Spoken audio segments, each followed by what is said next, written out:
Saya Nayela S. Octavia dari kelas 10 IPS 5 nomor absen 20. Akan menjelaskan step 1. Bab integrasi nasional. Integrasi nasional adalah penyatuan atau pembauran suatu bangsa sehingga menjadi satu kesatuan yang utuh. Ada berbagai macam pengertian integrasi nasional. Pengertian integrasi nasional menurut para ahli. A. Dr. Nazaruddin Syamsuddin, integrasi nasional adalah proses penyatuan sebuah bangsa yang meliputi seluruh aspek kehidupannya, yakni aspek politik, sosial, ekonomi, serta budaya.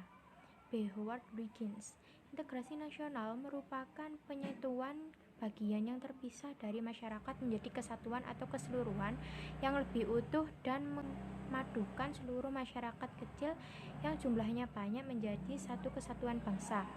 C. Myron Wiener, integrasi nasional merupakan proses dari bermacam kelompok sosial dan budaya ke dalam satu wilayah dalam membentuk identitas nasional. D. Sujati Jiwandono, integrasi nasional merupakan bagaimana kelestarian dalam persatuan nasional dalam arti luas bisa didamaikan dalam hak dalam menentukan nasib sendiri. E. Syafruddin Bahar, integrasi nasional mempunyai arti membuat atau menyempurnakan dengan jalan menyatukan bermacam unsur-unsur bangsa yang awalnya terpisah-pisah. Definisi suku, agama, ras, kebudayaan, dan mata pencarian. Pengertian suku bangsa sendiri terdapat dalam Ensiklopedia Britannica 2015. Suku bangsa disebut juga atau etnik atau etnis. Suku bangsa adalah suatu golongan manusia yang anggota-anggotanya mengidentifikasi dirinya dengan sesama. Biasanya kesamaan tersebut didasarkan pada garis keturunan. Macam-macam suku. 1. Suku Jawa. 2. Suku Betawi. 3. Suku Sunda. 4. Suku Dayak. 5. Suku Batak. 6. Suku Bugis. 7. Suku 5. Suku Batak. 6. Suku Bugis. 7. Suku Madura. 8. Suku Banjar. 9. Suku Ambon. Dan 10. Suku Minang. Agama. Macam-macam agama di Indonesia terdiri dari 1. Agama Islam. 2. Agama Kristen Protestan. 3. Agama Katolik. 4. Agama Hindu. 5. Agama Buddha. Dan 6. Agama Konghucu. Kelompok etnik, etnis, atau suku bangsa adalah suatu golongan manusia yang anggota-anggotanya mengidentifikasikan dirinya dengan sesamanya, biasanya berdasarkan garis keturunan yang dianggap sama. Identitas suku ditandai oleh pengakuan dari orang lain akan ciri khas kelompok tersebut seperti kesamaan budaya, bahasa, agama, perilaku, dan ciri-ciri biologis. Menurut Pertemuan Internasional tentang Tantangan-Tantangan dalam Mengukur Dunia Etnis pada tahun 1992, etnisitas adalah sebuah faktor fundamental dalam kehidupan manusia. Ini adalah sebuah gejala yang terkandung dalam pengalaman manusia. Meskipun definisi ini seringkali mudah diubah-ubah, yang lain seperti antropolog Fredrik Barth dan Eric Wolf menganggap etnisitas sebagai hasil interaksi dan bukan sifat-sifat hakiki sebuah kelompok. Proses-proses yang melahirkan identifikasi seperti itu disebut etnogenesis. Secara keseluruhan, para anggota dari sebuah kelompok suku bangsa mengklaim kesinambungan budaya melintasi waktu, meskipun para sejarawan dan antropolog telah mendokumentasikan bahwa banyak dari nilai-nilai, praktik-praktik, dan norma-norma yang dianggap menunjukkan kesinambungan dengan masa lalu itu pada dasarnya adalah temuan yang relatif baru. Macam-macam suku, yaitu 1. Suku Jawa merupakan suku bangsa terbesar di Indonesia yang berasal dari Jawa Tengah, Jawa Timur, Daerah Istimewa Yogyakarta, Kabupaten Indramayu Jawa Barat, dan Kabupaten atau Kota Serang Cilegon Banten. Pada tahun 2010, setidaknya 40,22% penduduk Indonesia merupakan etnis Jawa. Selain itu, suku Jawa ada pula yang berada di negara Kaledonia Baru, Oseania, dan Suriname, Amerika Selatan, karena pada masa kolonial Belanda suku ini dibawa ke sana sebagai pekerja. Saat ini suku Jawa di Suriname menjadi salah satu suku terbesar di sana dan dikenal sebagai Jawa Suriname. Ada juga sejumlah besar suku bangsa di sebagian besar provinsi di Indonesia, Malaysia, Singapura, Arab Saudi, dan Belanda. 2. Suku Betawi adalah sebuah suku bangsa di Indonesia yang penduduknya umumnya bertempat tinggal di Jabodetabek dan sekitarnya. Mereka adalah keturunan penduduk yang bermukim di Batavia atau nama kolonial dari Jakarta dari sejak abad ke-17. Sejumlah pihak berpendapat bahwa suku Betawi berasal dari hasil perkawinan antar etnis dan bangsa pada masa lalu. Secara biologis, mereka yang mengaku sebagai orang Betawi adalah keturunan kaum berdarah campuran aneka suku dan bangsa yang didatangkan oleh Belanda ke Batavia. Apa yang disebut dengan orang atau suku Betawi sebenarnya terhitung pendatang baru di Jakarta. Kelompok etnis ini lahir dari perpaduan berbagai kelompok etnis lain yang sudah lebih dulu hidup di Jakarta, seperti Sunda, Melayu, Jawa, Bali, Bugis, Makassar, Ambon, Arab, Tionghoa, dan India. 3. Suku Sunda adalah kelompok etnis yang berasal dari bagian barat Pulau Jawa Indonesia dengan istilah Tartar Pasundan yang mencakup wilayah administrasi Provinsi Jawa Barat, Banten, Jakarta, dan wilayah barat Jawa Tengah atau Banyumasan. Orang Sunda tersebar di berbagai wilayah Indonesia dengan Provinsi Banten dan Jawa Barat sebagai wilayah utamanya. Jati diri yang mempersatukan orang Sunda adalah bahasa dan budayanya. Orang Sunda dikenal memiliki sifat optimistis, ramah, sopan, riang, dan bersahaja. Orang Portugis mencatat dalam Suma Oriental bahwa orang Sunda bersifat jujur dan pemberani. Orang Sunda juga adalah suku bangsa pertama yang melakukan hubungan diplomatik secara sejajar dengan bangsa lain. Sang Hyang Surawisesa atau Raja Samian adalah raja pertama di Nusantara yang melakukan hubungan diplomatik dengan bangsa lain pada abad ke-15 dengan orang Portugis di Malaka. Hasil dari diplomatisnya dituangkan dalam prasasti perjanjian Sunda-Portugal. Beberapa tokoh Sunda juga menjabat menteri dan pernah menjadi wakil presiden pada kabinet RI. Di samping prestasi dalam bidang politik atau khususnya pada awal masa kemerdekaan Indonesia dan ekonomi, prestasi yang cukup membanggakan adalah pada bidang budaya, yaitu banyaknya penyanyi, musisi, aktor, dan aktris dari etnis Sunda yang memiliki prestasi di tingkat nasional maupun internasional. Agama. Macam-macam agama di Indonesia terdiri dari 1. Agama Islam, 2. Agama Kristen Protestan, 3. Agama Katolik, 4. Agama Hindu, 5. Agama Buddha, dan 6. Agama Konghucu.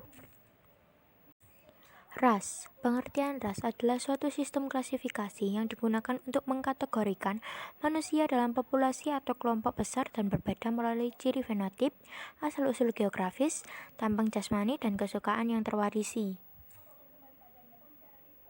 Macam-macam ras di Indonesia. 1. Ras Mongoloid adalah istilah yang pernah digunakan untuk menunjuk fenotip umum dari sebagian besar penghuni Asia Utara, Asia Timur, Asia Tenggara, Madagaskar di lepas pantai timur Afrika, beberapa bagian India Timur Laut, Eropa Utara, Amerika Utara, Amerika Selatan, dan Oseania. Anggota ras Mongoloid dulu juga disebut berkulit kuning, walau ini tidak selalu benar. Misalnya ada yang mengatakan bahwa orang Indian di Amerika berkulit merah, sedangkan orang Asia Tenggara sering dikatakan berkulit coklat muda sampai coklat gelap. 2. Ras Negroid adalah istilah yang pernah dipakai dulu untuk menunjuk fenotip umum dari sebagian besar penghuni benua Afrika di sebelah selatan Gurun Sahara. Keturunan mereka banyak mendiami Amerika Utara, Amerika Selatan, Eropa, dan Timur Tengah. 3. Ras Kaukasoid. Istilah ras Kaukasoid pernah dipakai dulu untuk menunjuk fenotip umum dari sebagian besar penghuni Eropa, Afrika Utara, Timur Tengah, Pakistan, dan India Utara. Keturunan mereka juga menetap di Australia, Amerika Utara, sebagian dari Amerika Selatan, Afrika Selatan, dan Selandia Baru. Anggota ras Kaukasoid biasa disebut berkulit putih, walau ini tidak selalu benar oleh beberapa pakar, misalkan orang Ethiopia dan orang Somalia yang tengkoraknya dilihat mirip tengkorak Kaukasoid dianggap termasuk ras tersebut, meski mereka berambut keriting dan berkulit hitam, ciri yang dianggap menentukan ras Negroid. 4. Ras khusus adalah golongan atau kelompok manusia yang tidak termasuk 3 golongan yang dijelaskan tadi dan mempunyai ciri sendiri. Mereka ini hanya terdapat di wilayah tertentu dalam satu negara. Ras-ras khusus ini antara lain ras Bushman, ras Veddoid, ras Australoid, ras Polinesia, dan ras Ainu. Kebudayaan. Budaya atau kebudayaan berasal dari bahasa Sanskerta yaitu budaya, yang merupakan bentuk jamak dari budi, diartikan sebagai hal-hal yang berkaitan dengan budi dan akal manusia. Bentuk lain dari kata budaya adalah kultur yang berasal dari bahasa Inggris, yaitu kultur dan bahasa Latin cultura. Macam-macam budaya. 1. Bahasa daerah. 2. Upacara adat. 3. Tarian daerah. 4. Musik daerah. 5. Pakaian daerah. 6. Lagu daerah. 7. Rumah adat. 8. Senjata daerah. Mata pencaharian. Mata pencaharian adalah pekerjaan yang menjadi pokok penghidupan. Mata pencaharian diartikan pula sebagai segala aktivitas manusia dalam memberdayakan potensi sumber daya alam. Macam-macam mata pencaharian. 1. Pertanian. 2. Perkebunan. 3. Peternakan. 4. Perikanan. 5. Kehutanan. 6. Pertambangan. 7. Perindustrian. 8. Pariwisata. 9. Transportasi dan jasa. 10. Perdagangan.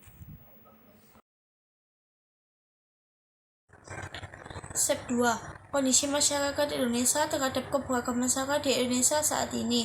Keberagaman di negara Asia secara umum berbeda dengan keberagaman di negara Barat yang menghasilkan respon dan kebijakan. Beberapa kebijakan menggunakan nama yang sama, tetapi praktiknya melalui proses dan memiliki makna yang berbeda. Negara Indonesia sangat besar, sehingga sangat sulit untuk mengaturnya apabila tidak ada persatuan. Oleh karena itu, persatuan sangatlah penting. Konflik terjadi bukan karena perbedaan sara, melainkan antaranya kekurangan penghormatan negara itu sendiri. Negara lah yang justru menciptakan kesenjangan antar etnis. Kekayaan oleh keberagaman sara itu dibelenggu oleh negara sehingga muncul kekecewaan. Akibatnya, beberapa daerah ingin merdeka, memisahkan diri dari Indonesia seperti Papua, Aceh, dan Riau. Ada gerakan untuk merdeka. Mereka kecewa terhadap penghormatan sara di Indonesia. Pengusaha tidak menghormati keberagaman itu dengan baik. Menurut UUNG, persoalan ini akan berdampak buruk bagi kehidupan masyarakat yang majemuk. Sebetulnya di Indonesia, walaupun kita telah merdeka 75 tahun dan kita mempunyai Pancasila dengan Bhinneka Tunggal Ika, kita masih bisa merasakan beberapa persoalan di negara kita, terutama di bidang sara. UUNG mencontohkan masalah sara yang terjadi di Indonesia, antara lain kekerasan yang dialami di masyarakat Papua, kemudian polemik antara etnis Madura dan Dayak di Kalimantan Tengah, serta kasus sara yang keras muncul saat pelaksanaan pemilihan umum. Kita selalu menghadapi persoalan senantiasa adanya diusang masalah-masalah sara ini. Pasalnya, isu sara yang akan mempengaruhi masyarakat etnis Tionghoa dengan tingkat ekonomi yang lemah. Perkenalkan, nama saya Novianti Aulia Rahmawati. Saya di sini akan menjelaskan tentang upaya-upaya yang dapat diberlakukan untuk menghadapi konflik di bidang ideologi, politik, ekonomi, sosial, budaya, pertahanan, dan keamanan. A. Menghadapi konflik di bidang ideologi dan politik. Upaya untuk mengatasi ancaman di bidang ideologi dan politik dapat diberlakukan dengan cara 1. Penguatan ideologi Pancasila dengan mengamalkan nilai-nilai Pancasila dalam kehidupan sehari-hari. Namun, beberapa cara lain untuk mengatasi ancaman di bidang ideologi dan politik yaitu bisa dengan cara 1. Mengembangkan demokrasi politik, 2. Mengadakan reformasi lembaga-lembaga politik agar menjalankan fungsi dan perannya secara benar, 3. Memperkuat kepercayaan rakyat dengan cara menegakkan pemerintahan yang bersih dan berwibawa. 4. Dapat melakukan menegakkan supremasi hukum. 5. Memperkuat posisi Indonesia di kancah politik internasional. Menghadapi konflik di bidang ekonomi dapat diatasi dengan cara menerapkan sistem ekonomi kerakyatan agar sistem ekonomi kerakyatan dapat terwujud. Namun, ada hal-hal yang harus dilakukan, antara lain 1. Sistem ekonomi dikembangkan. 2. Sektor pertanian dijadikan prioritas utama. 3. Perekonomian harus berorientasi pada kesejahteraan rakyat. 4. Tidak menggantungkan diri pada organisasi multilateral seperti IMF dan Bank Indonesia. Seperti IMF dan Bank Dunia. 5. Mengoptimalkan bahan baku yang ada di dalam negeri. C. Menghadapi konflik di bidang sosial dan budaya dapat diatasi dengan cara: pertama, penguasaan ilmu pengetahuan, uang, dan teknologi yang diimbangi dengan penguatan iman dan takwa. 2. Penguatan tentang budaya dan wawasan Nusantara melalui pendidikan formal. 3. Meningkatkan rasa nasionalisme dan menguatkan konsep Bhinneka Tunggal Ika. Yang kelima, melakukan penyaringan budaya dengan menggunakan nilai-nilai yang terkandung dalam Pancasila. D. Menghadapi konflik di bidang pertahanan dan keamanan. Upaya untuk mengatasi ancaman di bidang pertahanan dan keamanan ini yaitu dengan menggunakan sistem pertahanan dan keamanan yang bersifat sementara menurut Undang-Undang Republik Indonesia A Nomor 23 Tahun 2019 yang dipersiapkan secara dini oleh pemerintah untuk menegakkan kedaulatan negara, menjaga keutuhan wilayah dan keselamatan segenap bangsa dari segala bentuk ancaman. Sekian materi yang kami sampaikan. Apabila ada salah kata dalam penyampaian kami mohon maaf sebesar-besarnya. Sekian, wassalamualaikum warahmatullahi wabarakatuh.